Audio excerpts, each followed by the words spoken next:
Olá, pessoal. Eu sou a Luana Souza e hoje daremos continuidade à nossa segunda aula de radiologia aplicada. Então, vamos relembrar aí um pouquinho sobre produção de raio-x. Como que funciona, né? Na nossa primeira aula, eu falei sobre os eletrodos, cátodo e anodo, como que ocorre, né?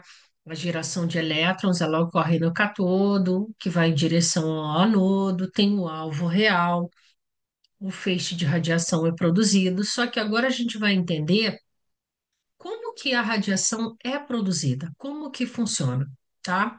A gente tem as etapas gerais desse processo, né, que está aí dividido em três tópicos, que primeira etapa, né, o aquecimento do filamento.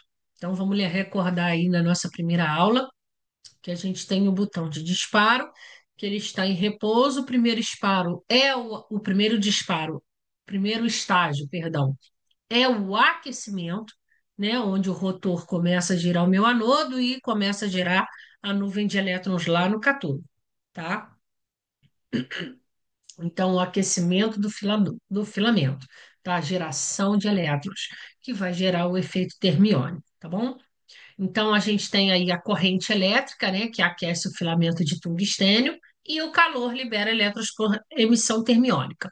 Então, no primeiro estágio, eu tenho a geração, o aquecimento, né, do meu equipamento, da minha ampola, e quando eu realizo o disparo, eu tenho a emissão desses elétrons em direção ao meu material-alvo, que é o anodo, tá? No segundo tópico aí, na segunda etapa, aceleração dos elétrons, né, em direção ao alvo. Uma diferença de potencial entre o cátodo e o anodo que acelera esses elétrons. Que a gente falou um pouquinho de kV, que está relacionado com a tensão e com a penetração no objeto, né, no paciente, né? A diferença de potencial, a tensão aplicada também tem relação direta aí com a energia dos elétrons, tá? Em direção ao alvo. Esses elétrons eles vão ganhar grande velocidade e energia cinética, e essa energia vai se transformar em energia de raio-x, tá? Energia eletromagnética, na verdade, tá? E na etapa 3 o impacto no alvo, né? O anodo, o impacto no anodo. Os elétrons ele colidem com o alvo metálico, geralmente é tungstênio para radiodiagnóstico, a gente na ampola de raio-x sempre é dessa forma, tá? E ao interagir com os átomos do alvo, produzem raio-x de dois mecanismos diferentes. Então, existem dois tipos de produção de raio-x que ocorrem quando os elétrons interagem com o átomo do material-alvo, que é o tungstênio, tá? Aí a gente tem o raio-x de frenamento e o raio-x característico. Então, vamos entender isso rapidinho, tá? Quando a gente gera o aquecimento da ampola, gera a nuvem de elétrons, eu não tenho radiação. Eu apenas estou iniciando para gerar a radiação, tá? Eu apenas tenho essa energia cinética gerada, né, dos elétrons a caminho do meu material-alvo, e quando ele se choca com o material-alvo, com o anodo, aí eu tenho a produção de energia eletromagnética, tá? É, toda a energia gerada dentro da minha ampola, 99% é calor e apenas 1% é radiação, tá? 1% é raio-x. Então, de toda a energia gerada, né, dessa nuvem de elétrons em direção ao alvo, nesse choque ao material-alvo, apenas 1% é raio-x. Agora vamos entender os dois mecanismos, os dois processos que ocorrem, tanto raio-x de frenamento como raio-x característico, que são apenas esses dois processos, esses dois tipos de radiação produzidas dentro da ampola, tá? Iniciando aí o raio-x de frenamento. Qual é o conceito, tá? É uma palavra alemã que significa radiação de frenamento, radiação freagem, tá? Vocês podem ver isso em algumas nomenclaturas diferentes, tá bom? Ocorre quando um elétron acelerado passa próximo ao núcleo do átomo do anodo e sofre uma desaceleração, perda de energia cinética devido à atração eletrostática do núcleo positivo. Na imagem aqui, a gente tem uma breve visão de como que funciona. Mas vamos lá. Luana, aonde que tá da onde que sai esse elétron acelerado? Esse elétron acelerado sai lá do cátodo. A nuvem de elétron gerada. Então, quando eu realizo o disparo, né, que essa nuvem acelera em direção ao anodo, é daqui que vem o meu elétron, tá? Então, o meu elétron, ele vem acelerado. Quando ele se choca no alvo, qual é o alvo? O alvo não é de tungstênio? Então, qual é o material desse alvo, né? É o tungstênio. Então, ele vai se chocar com o átomo do meu material, com o átomo de tungstênio do material alvo. Então, um elétron, vamos pensar, o elétron tem carga negativa, o núcleo tem carga positiva. Então, existe uma atração. Então, há uma atração. O elétron ele se sente atraído também pelo núcleo por causa dessas cargas opostas, tá? Quando o elétron está indo em direção ao átomo, né? Já atingiu o átomo do tungstênio. Então, ele está indo próximo ao núcleo daquele átomo, ele sofre uma desaceleração, uma freagem. Essa freagem libera energia em forma de radiação de frenamento. Então, nessa imagem, a gente consegue imaginar, ó, o elétron vem acelerado, só que quando ele passa próximo ao núcleo, ele libera energia eletromagnética em forma de raio-x de frenamento e segue em outra direção, ou seja, ele não interage na eletrosfera e muito menos com o núcleo. Ele apenas ao passar próximo do núcleo, ele sofre uma desaceleração, um freio. Gera, libera, né? Uma, uma energia e continua em outra direção. Esse é um princípio, essa é uma formação de raio-x, só que de frenamento, que ocorre lá dentro da ampola. Vem a nuvem de elétrons em direção ao meu alvo, anodo, e aí nesse choque do meu elétron com o meu material, com o átomo do meu material, do alvo, gera essa radiação de frenamento, ou de frenagem, ou de freagem, tá bom? Então é muito importante entender isso, que a gente não tem radiação antes dessa interação do elétron com o átomo de tungstênio. A gente só tem radiação quando ocorre essa interação do elétron passando próximo ao núcleo do meu material-alvo, libera uma energia eletromagnética denominada raio-x de treinamento. Tá ok? Aí tem o outro tipo de produção de raio-x de frenamento, perdão, outro tipo de produção de radiação dentro da ampola. A gente falou da radiação de frenamento. Agora nós vamos falar do raio-x característico, como que funciona.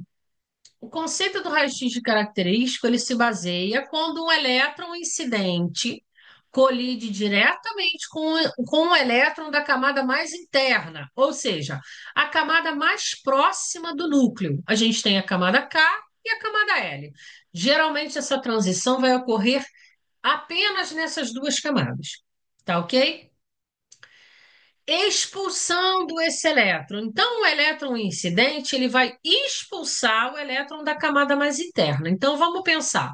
Nessa imagem aqui, a gente está vendo um elétron interagindo com o outro elétron da camada mais interna. Só que a energia dele é tão alta que ele consegue expulsar esse elétron da camada externa. Como uma questão de organização do átomo, esse átomo ele precisa se reorganizar. E para se organizar, eu preciso completar essa vacância que ficou, tá? Gerada por esse elétron que foi expulso. Que é assim que está explicando aqui, ó. Cria uma lacuna ou uma vacância, que a gente pode chamar, na camada interna, que é preenchida por um elétron da camada mais externa. Ou seja, se o elétron expulso foi da camada K, qual é a camada que vai preencher com o elétron? O elétron da camada L vai preencher a lacuna da camada K. A diferença de energia entre as duas camadas é liberada na forma de um fóton de raio-x, com energia fixa característica do elemento alvo. Então, vamos lá. Quando o elétron da camada L salta para preencher a lacuna da camada K, que ficou por conta daquele elétron expulso, é gerado uma liberação, é liberada uma energia nesse salto, gerando uma radiação, gerando um fóton de radiação característica. Então, existem dois processos de produção de raio-x dentro da ampola, de formação de radiação. O raio-x de frenamento, quando o elétron segue em direção ao material-alvo, ele passa entre as camadas eletrônicas e desacelera próximo ao núcleo, ou seja, freia, liberando uma energia em forma de fóton de raio-x de frenamento. E a segunda produção de raio-x é o raio-x característico, quando o elétron incidente colide com um elétron da camada mais interna, expulsando esse elétron e gerando uma lacuna.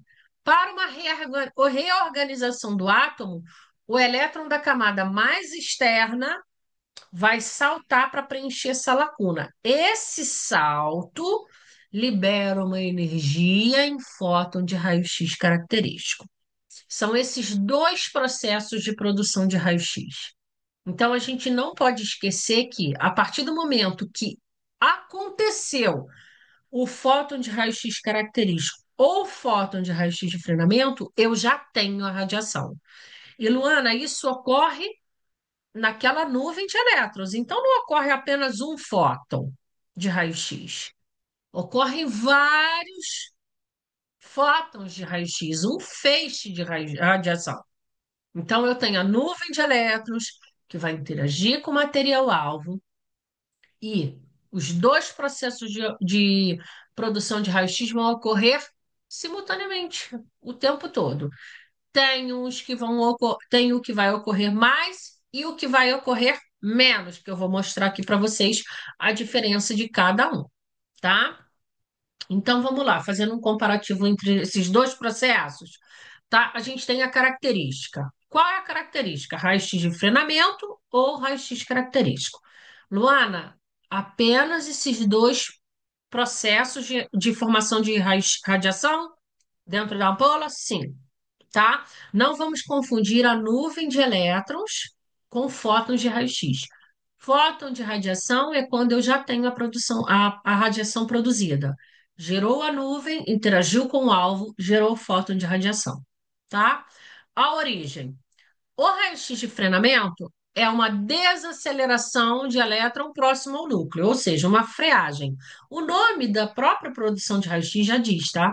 Raio-x de frenamento, raio-x de freio, tá?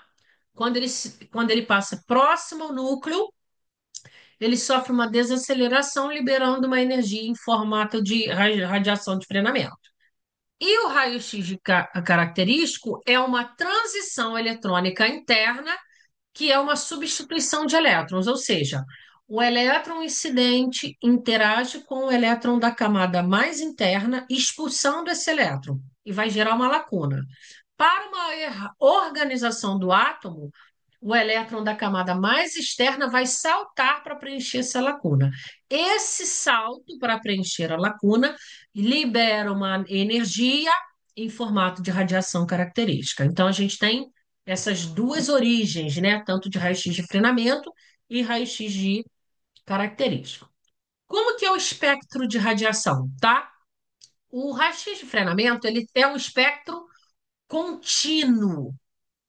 E o raio-x de característico, ele é um espectro de radiação em picos, ou seja, a gente chama discreto. Então, ele forma tipo uma linha no meu espectro de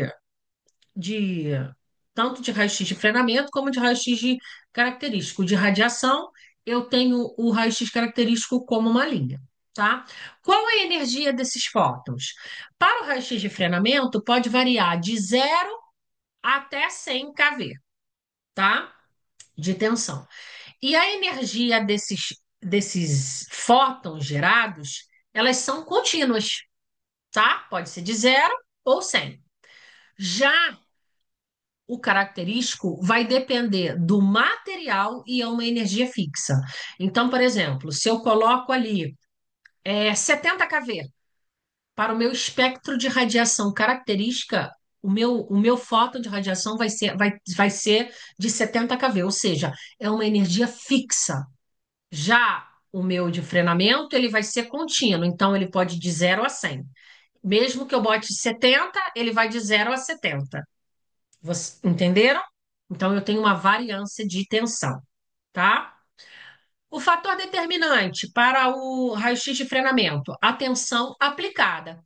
Igual eu dei o exemplo aqui para vocês. Eu vou aplicar uma quantidade de tensão de 80 kV. Então vai ter uma variação de 0 a 80.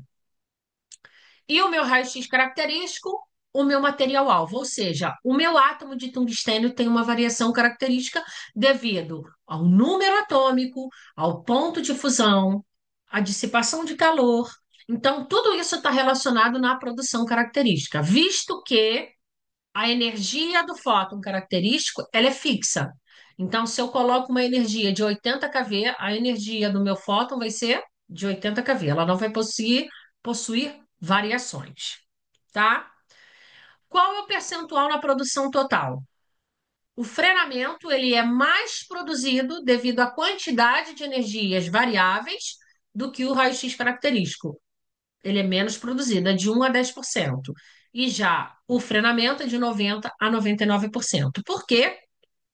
Por conta da variação de energia, visto que o de frenamento é espectro contínuo e o de característico é espectro discreto. Ou seja, a energia do meu fóton é fixa e a energia do fóton de frenagem é variável, tá? Qual a importância para esses dois processos? O raio-x de frenamento forma a maior parte do feixe útil. Por quê, Luana? Porque eu tenho uma quantidade de variações de energia, visto que o meu KV está relacionado à tensão e também à penetração no objeto. Então, a maior parte do meu feixe útil é formado pelo raio-x de frenamento, devido à variação de energia. Uma vez que a minha nuvem de elétrons interage com o meu material-alvo do anodo, gera os processos de produção de radiação, eu gero feixe de radiação com energias variáveis, que vai interagir com o objeto, sensibilizar o filme e ali depois eu ter a minha imagem armazenada. Então, a variação de energia é muito maior. Já o meu raio-x característico, a importância dele é os picos característicos no espectro, ou seja, eu não tenho variação de energia porque eu tenho a energia do meu fóton fixa. Então, se foi 40 kV, se foi 50 kV, os meus fótons de raio-x característicos serão com essa energia. Então, eu não tenho variação de energia capaz de interagir com o meu objeto e sensibilizar o meu filme. Às vezes, a energia vai interagir com o objeto e não vai ser capaz de atravessar o objeto para sensibilizar o filme, tá? Então, esse comparativo a gente consegue visualizar, de um modo geral, os dois processos que ocorrem dentro da ampola de raio-x: radiação de frenamento e radiação característica. Aí eu faço uma pergunta para vocês. Luana, o 1% de radiação está relacionado com essa produção de raio-x, frenamento característico? Sim. De toda a energia gerada dentro da ampola, a nuvem de elétrons se choca com o material-alvo, gera energia, né? Eu tenho uma quantidade de energia produzida dentro da minha ampola. 99% é calor e apenas 1% é radiação, ou frenamento, ou característico. Ah, Luana, mas aí você colocou aqui que o percentual da produção é de 90 a 99%. Vamos pensar o seguinte: eu tenho uma nuvem de elétrons, eu não vou ter um fóton apenas de radiação. Eu vou ter um feixe de radiação produzido. A nuvem de elétrons, ela vai interagir com o alvo. 1% de toda a energia gerada é produção de raio-x. Dentro desse 1% de produção, eu vou ter um percentual maior de 90 a 99% de radiação de frenamento e de 1 a 10% de radiação característica, devido ao espectro de raio-x de frenamento que é contínuo e de característico que é discreto, ou seja, um pico. A minha energia do fóton é fixa e já a energia do fóton de frenamento é variável. Tá ok? Então, existem apenas esses dois processos, não existe mais nenhum outro tipo de processo de radiação gerada dentro da ampola de raio-x. Até a nossa próxima aula.